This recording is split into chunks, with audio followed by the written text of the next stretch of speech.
Nous allons étudier le Daf Yud Dalet dans Masechet Baba Kama. Nous reprenons cette ligne à la fin du Daf Yud Gimel Amud Bet. Amarma, sur un enseignement d'une Braïta qu'on le répète, Keshezik Hav Mazik, lorsqu'il y a un dommage, la personne qui est responsable du dommage doit payer. Ça vient rajouter quelqu'un dans la Mishnah. La Braïta déduit que ça vient rajouter les avis Shomer Hinam Ve'ashoel, celui qui devait garder un objet, Ve'ashoel, et celui qui a emprunté un objet. Donc c'est Sachar. Vea Socher, celui qui a un salaire ou qui emploie quelqu'un, Echidame, quels sont les cas qu'on a cités? Alors déjà le début, quand on a dit qu'il y a un Shoel, c'est surtout le Shoel, celui qui emprunte. Quel est le cas du Shoel? Il est Madaske, Torah des Mash, il est Torah des Shoel, et on dit que donc il est Chayav. Si on dit que c'est dans le cas où celui qui prête le taureau endommage le taureau de celui qui a emprunté. Donc imaginez que quelqu'un possède un taureau, il en emprunte un autre, et le taureau qu'il a emprunté endommage son taureau. Et on dirait à ce moment-là que le propriétaire serait coupable. Ah, mais c'est pas possible. L'Imalé, il lui dit attends, il ou azik be'alma ba'et shalomé at. Ashtad eskel Torah didach. Menay shalomé. Il dit attends, je comprends pas, ça n'a pas de sens. Moi, je t'ai prêté un taureau. Si ce taureau que je t'ai prêté, si ce taureau-là, pendant qu'il était chez toi, s'il avait endommager quelque chose ou un taureau qui appartenait à une autre personne, c'est toi qui étais responsable parce que comme tu me l'as emprunté, c'est toi qui es responsable de le garder. Alors s'il avait endommagé quelqu'un, c'est toi qui aurais dû payer. Maintenant qu'il endommage un de tes propres taureaux, ce sera à moi de payer, ça n'a pas de sens. Et là, donc la Gemara propose, d'asket Torah des Shoel, les Torah des Machilikou, c'est l'inverse. Que c'est le taureau qui appartient à la personne qui a endommagé le taureau qu'il a emprunté. Donc une personne a emprunté un taureau, il a aussi un taureau à lui, son taureau à lui emprunte, euh,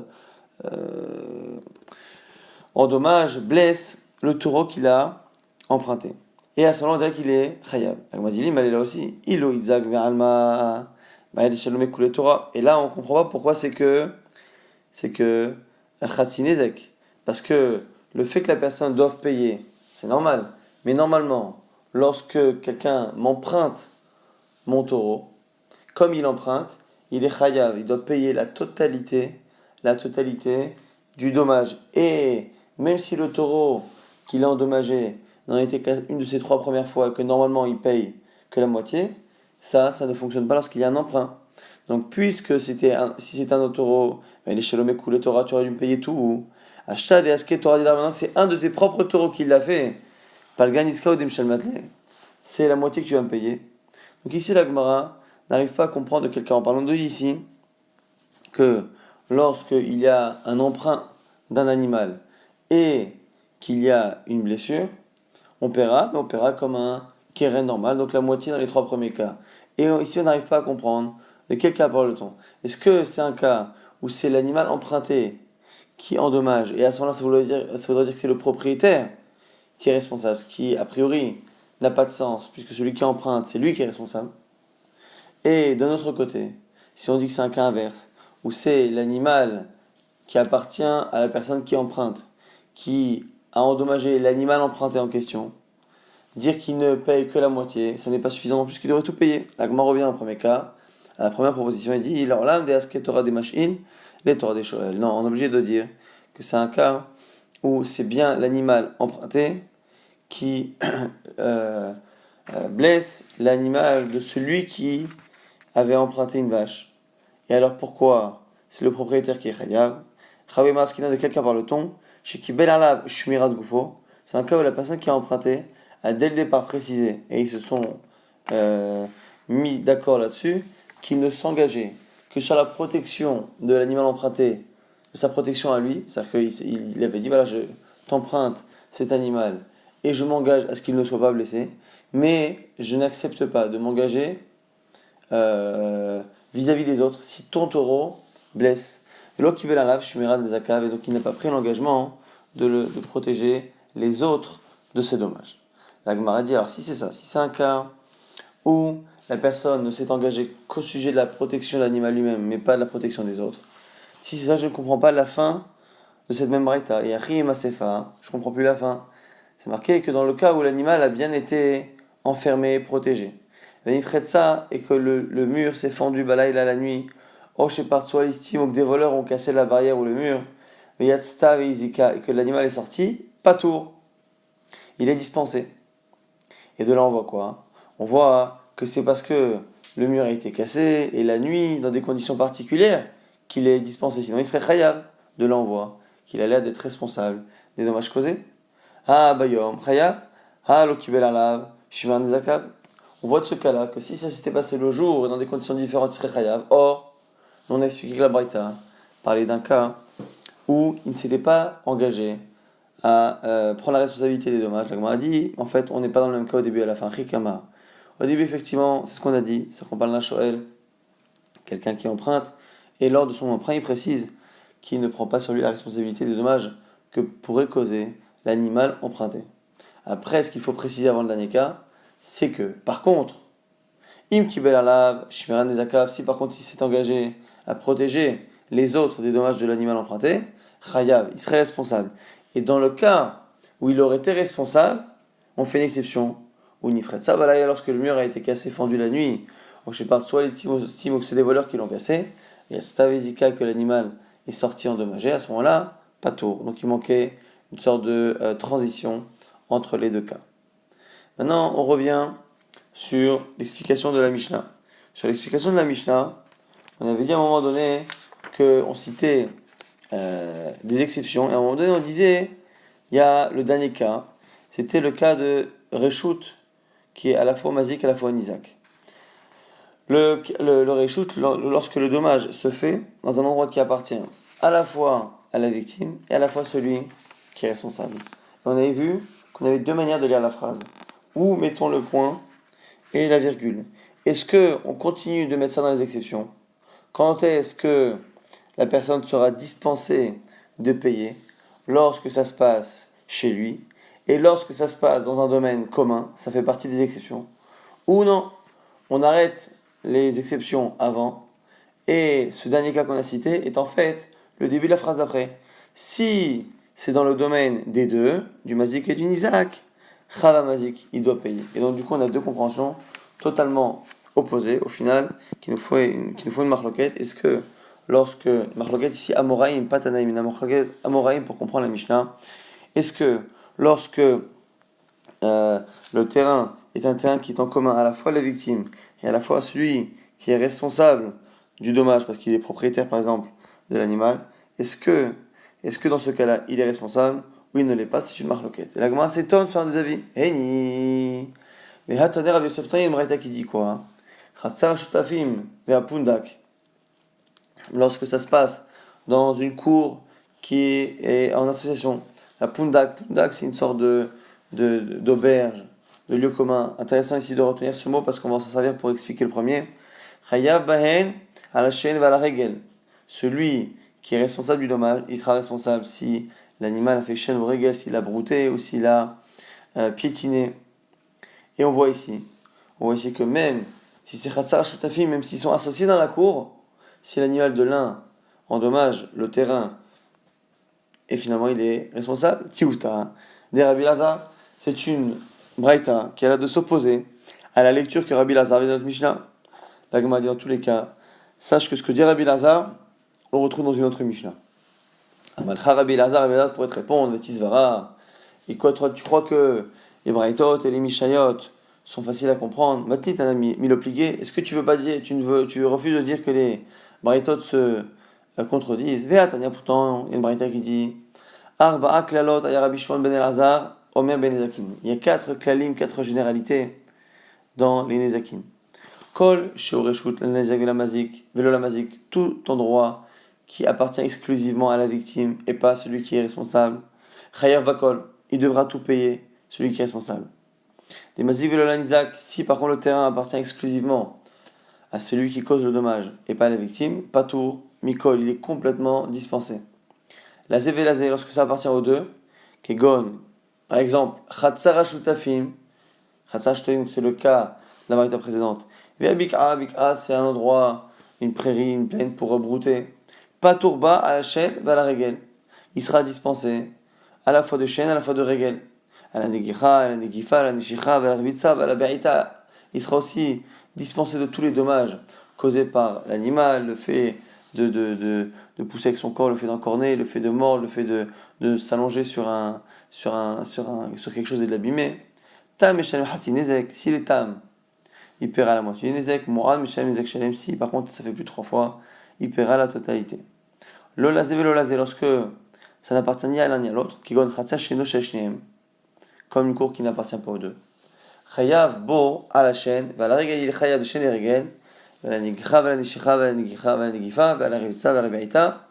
Tam Meshalem Hatsi Nezek, Mourad Meshalem Nezek Shalem, c'est comme le cas précédent, il paiera à chaque fois.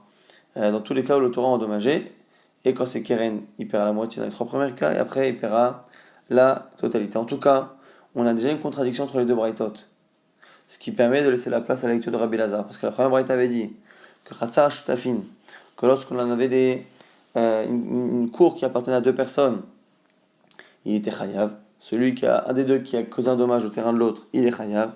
Et dans la braïta qu'on a cité avec les 4 klalim, on a vu que finalement, au contraire, c'était finalement dans ce cas-là, il était patour.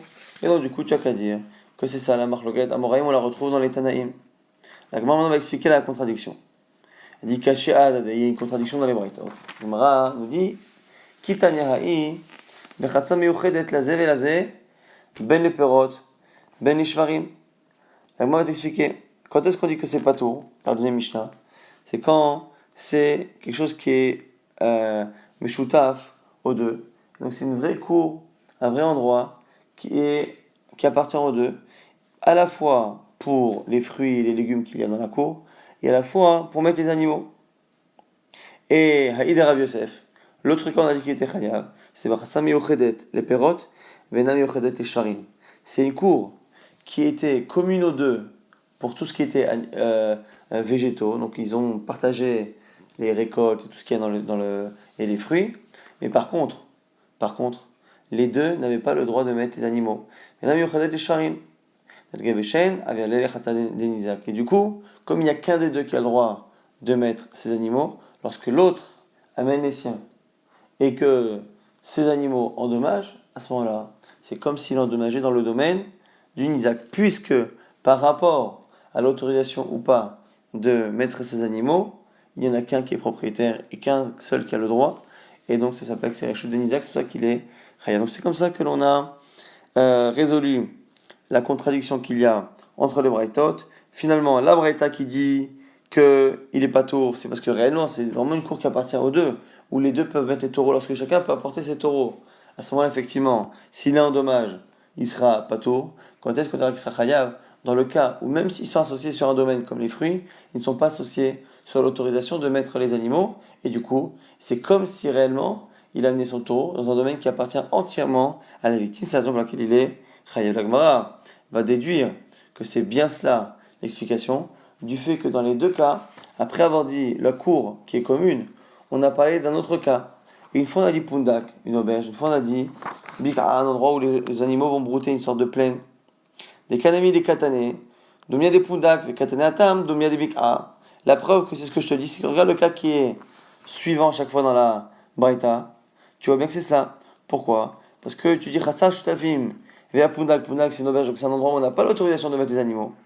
Et dans le cas où je te dis que c'est un cas où ils ont l'autorisation de mettre les animaux, le cas suivant c'est Bik, c'est une plaine où effectivement on va laisser les brouter les animaux. Shma Mina apprend de là. Donc accepte cette preuve que cette contradiction entre les braïtot est bien due au fait que finalement on ne parle pas du tout du même cas. Donc Rabbi Zera va poser une question et va trouver que le pshat est un peu compliqué. Pourquoi? Parce que nous on sait que pour être hayav, pour Shen Veregen, il faut que ça se passe dans le domaine de la victime. Ce qui fait Rabbi Zera object, qu'est des miuchedet, les perotes. Puisque ce terrain, même s'il n'y a qu'un seul qui peut amener ses animaux, au final, pour tout ce qui est végétaux, ça appartient aux deux. Donc puisque le terrain, dans un domaine au moins, appartient aux deux, on a un souci, c'est qu'on ne peut pas dire réellement que c'est le domaine exclusif de la victime. Voilà, ou bien Bizdacher, et pourtant, nous on a besoin d'appliquer, ou bien R qu'il a détruit, Bizdacher dans le champ de l'autre, de la personne en question, de la victime. Veleika, et ce n'est pas le cas. Amarle Abaya, il répond, Le fait que dans un domaine, il n'y en a qu'un seul qui puisse amener ses animaux, en cas de shvarim, à ce moment-là, c'est suffisant pour dire que c'est le domaine du Nizak. On n'a pas besoin que ce soit son domaine dans tous les sujets, dans tous les domaines. Donc, du coup, c'est ce qu'on nous dit ici, c'est la réponse. Et du coup, c'est comme ça qu'on a expliqué les différences entre les braïtot. La Gemara nous dit, si c'est ça, puisque les braïtot qui ont l'air de se contredire, on a réussi à finalement amoindrir la marloquette. Et dire, finalement, on ne parle pas de deux cas complètement différents, on parle vraiment d'une petite nuance. Amalé Ravacha, mi difficile Ravina, à ce moment-là, Ravacha, il dit à Ravina, Lema, mi matniata l'obligé, Amoraine mi l'obligé. Si c'est ça, puisque finalement les Brighton ne se contredisent pas, mais elles parlent de cas différents, peut-être que les Amoraïm aussi, avec la lecture qu'ils ont différente de la Mishnah, peut-être que finalement c'est une lecture différente, mais parce qu'ils parlent de cas différents. Réponse de la Gemara, Amarlé, et tu as raison.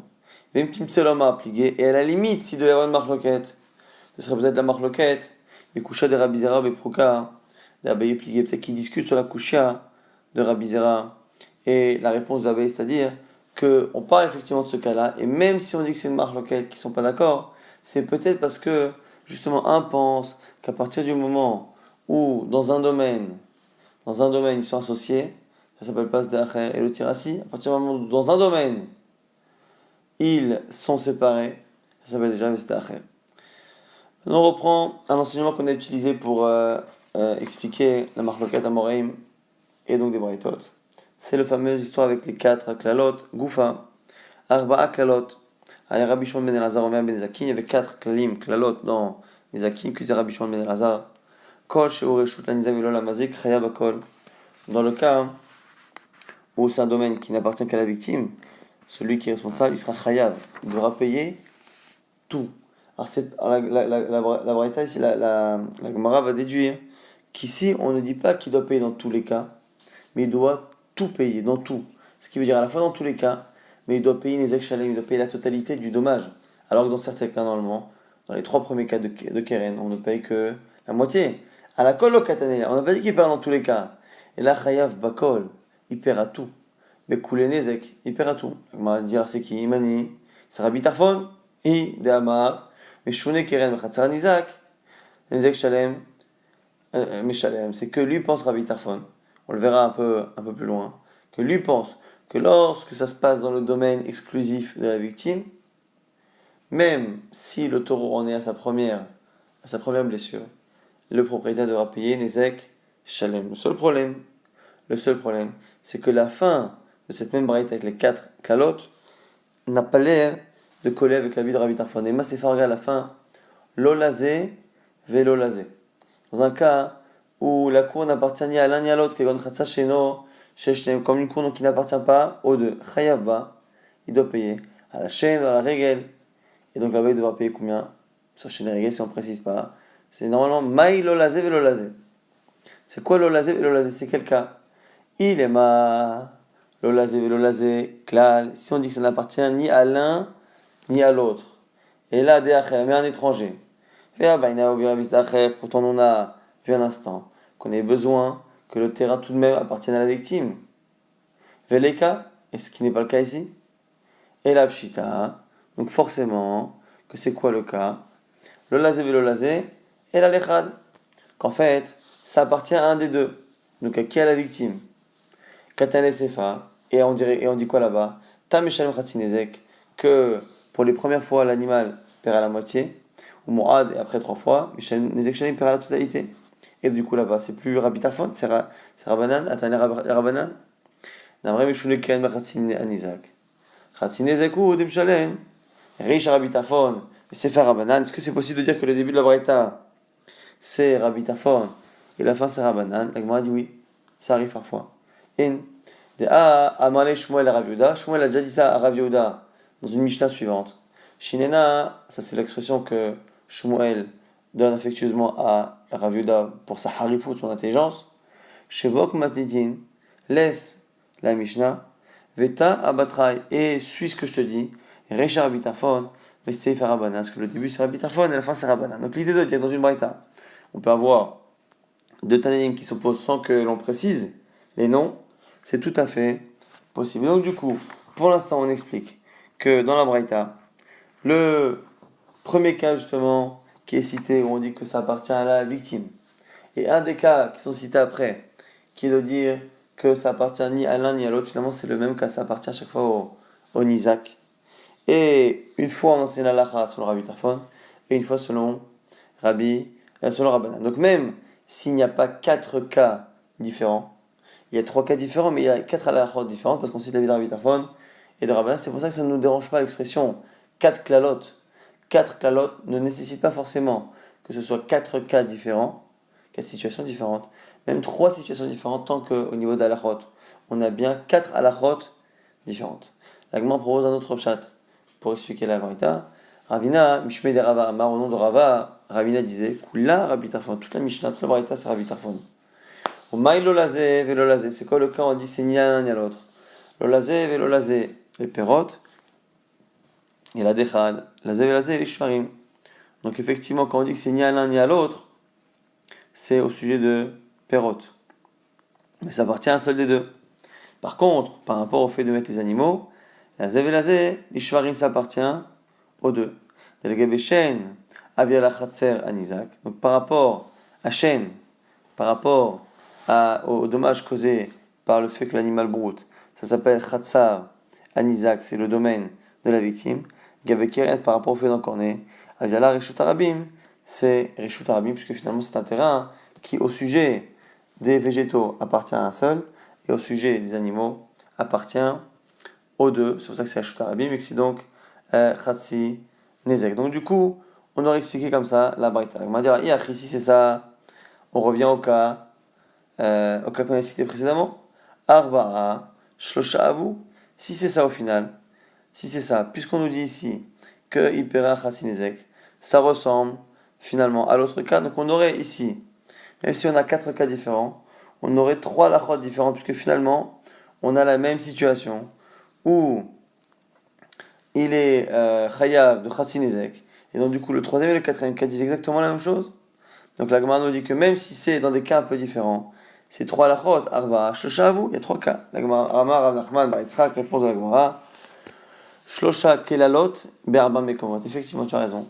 Il y a quatre halachot, trois halachot, mais dans quatre situations. Donc, puisqu'on a été mechadesh une situation ici, où le terrain au niveau des végétaux n'appartenait qu'à un seul, au niveau des taureaux, des animaux appartenait aux deux, c'est un nouveau cas, même s'il les répète. Même halakha qui est cité dans la Braïta, au final, ça reste tout de même quatre situations différentes.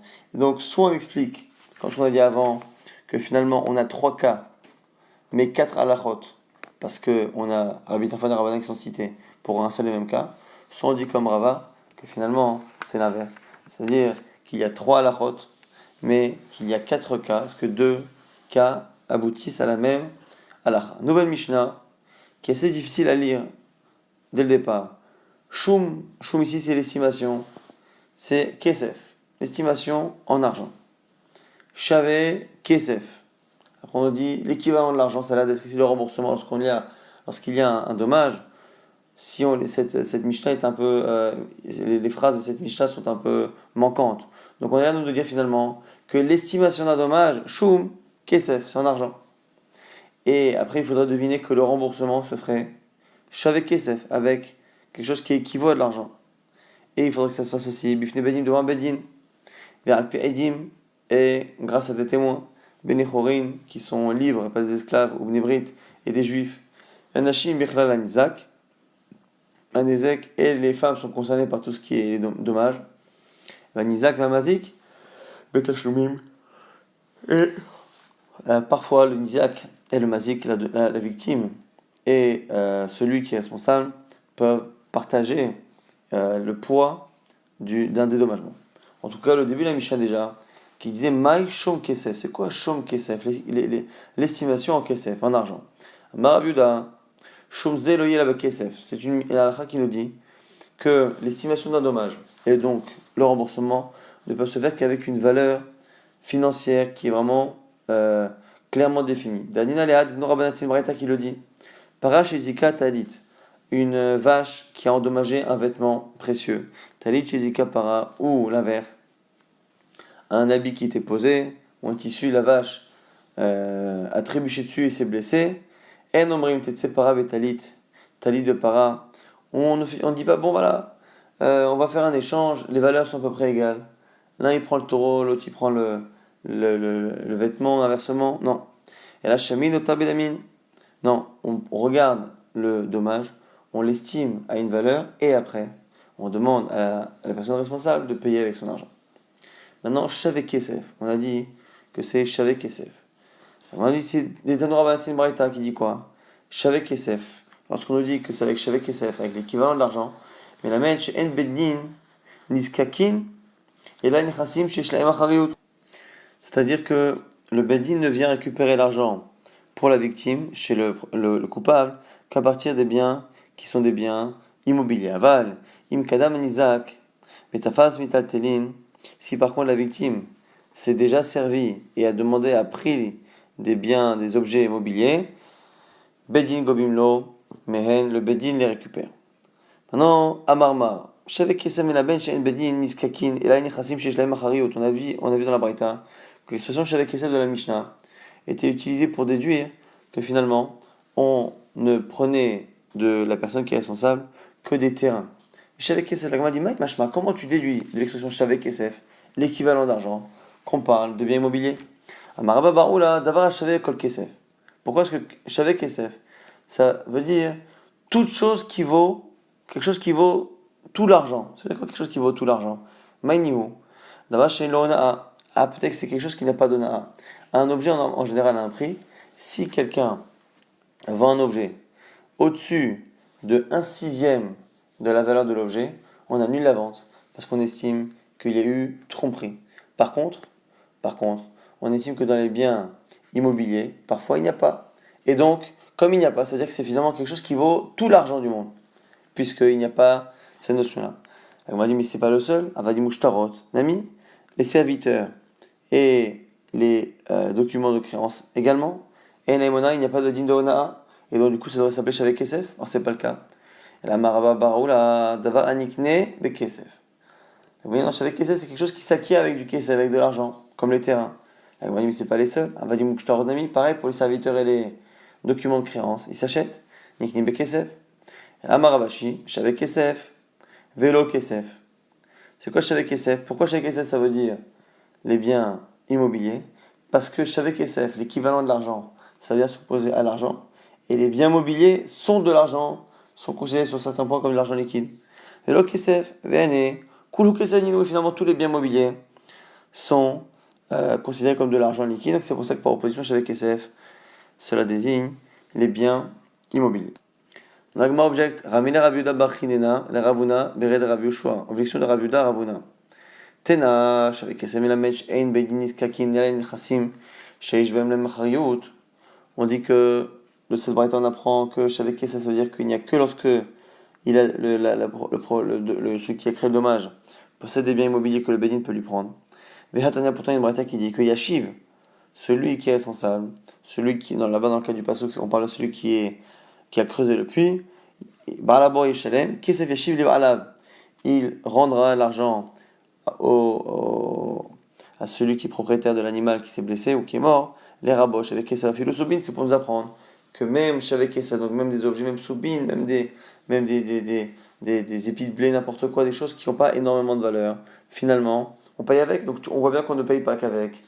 Les nechassim qui n'ont pas d'achayut, donc des biens immobiliers, achabim askinan, beyat mais la dit de quoi on parle? On parle d'un cas où ce sont des héritiers. On parle pas d'un cas classique.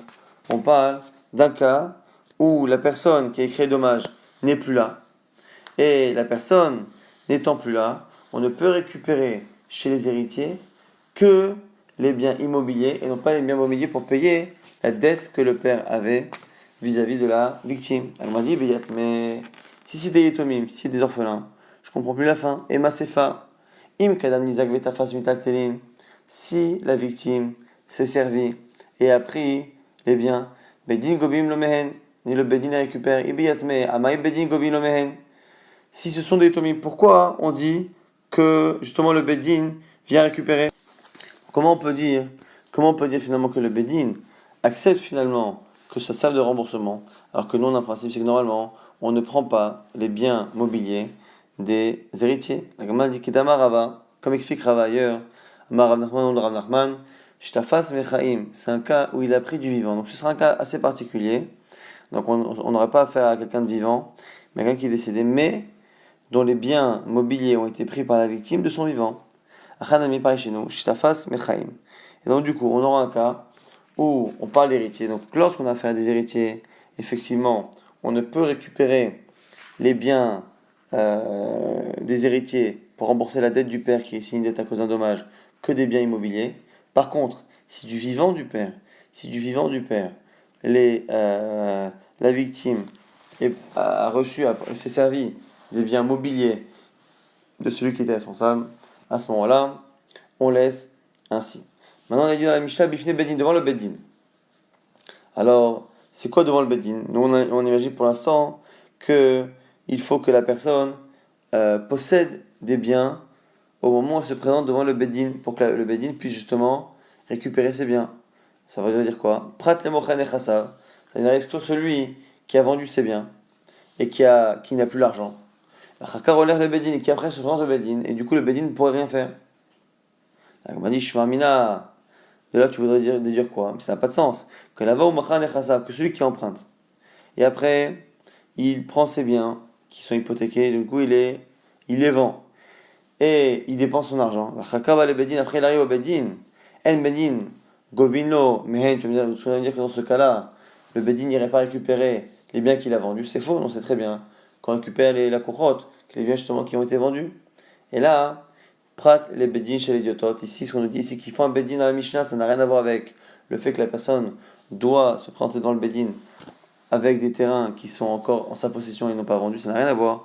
On est en train de parler de la qualité du bedin, qu'il faut un vrai bedin. Le vrai bedin, c'est le vrai bedin de la Torah, qui normalement a la force de juger les dinim financiers, les knasot.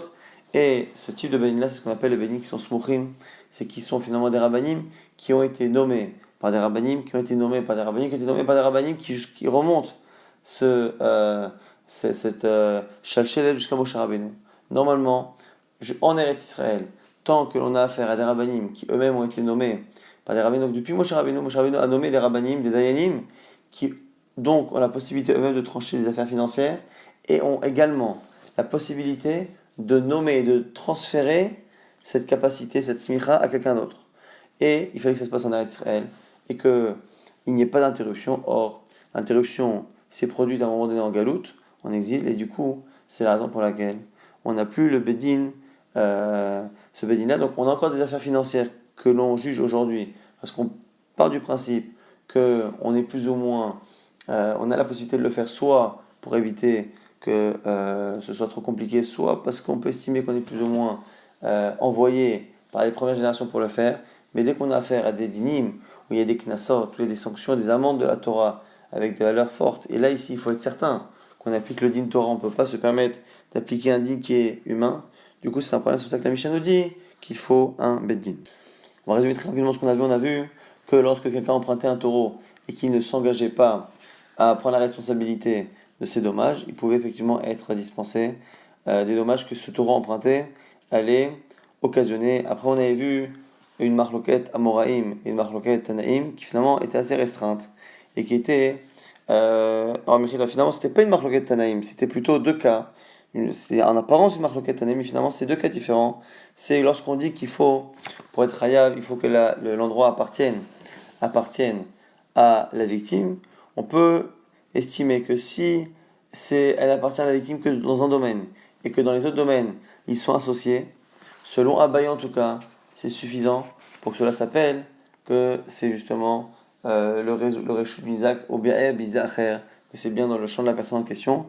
Et certains pensent que oui, certains pensent que non. Donc du coup, il se peut que la marloquette Amoraïm qu'on avait au sujet de la Mishnah soit celle-ci justement. Est-ce que on pense comme Abaye que lorsque les deux peuvent utiliser les récoltes du terrain ensemble, ils sont associés.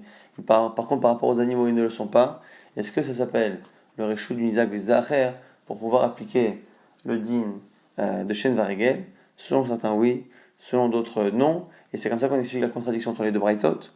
Et c'est éventuellement cette discussion entre Rabbi Zera et Abaye qui serait la marloquette Amoraïm cités précédemment. On a vu après une braïta avec 4 cas, et dans ces 4 cas, quoi qu'il arrive, on avait un souci. Soit on avait 3 cas, mais comme on citait Rabbi Tarfon et Rabbanan, on avait 4 halachot, c'est pour ça que ça faisait 4, et finalement on n'avait que 3 situations. Et la marquette Rabbi Tarfon et Rabbanan, on la rappelle, elle est importante, c'est lorsque Keren, lorsque l'animal encorne, et que ça se passe dans le domaine exclusif de la victime, selon Rabbi Tarfon, dans ce cas-là, même si le taureau en est sa première fois, le propriétaire paiera la totalité du dommage, qui n'est pas évidemment l'avis de Rabbanan, qui est l'avis le plus retenu. Ça, c'est la première lecture. Autre lecture, ces 4 cas sont finalement 3 halachot, mais dans 4 cas différents. 4 cas différents, mais qui retombent sur 3 dynimes différents. On a vu après que dans la Mishnah suivante, lorsque l'on avait un dommage, il fallait l'estimer en argent, de manière claire, et après payer d'une manière ou d'une autre, mais on ne peut pas faire un échange entre l'animal qui a blessé et l'objet qui a été endommagé ou l'inverse. On ne peut pas faire comme ça de manière approximative. Il faut réellement donner une valeur au dommage.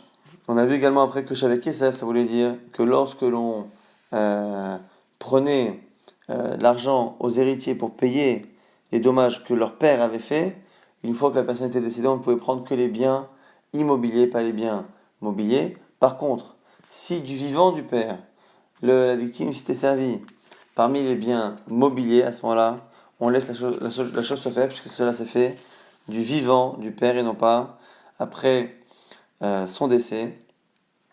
Et on a vu également, à la toute fin, on a vu qu'il fallait absolument que ça se fasse devant un bedin. Ce qu'on appelait un bedin ici, c'était un bedin qui était smurim, c'est-à-dire un bedin qui était composé de rabbanim, qui avaient été eux-mêmes nommés par des rabbanim, qui étaient eux-mêmes nommés par des rabbanim, et qui suivent comme ça une lignée depuis les premiers dayanim qui ont été nommés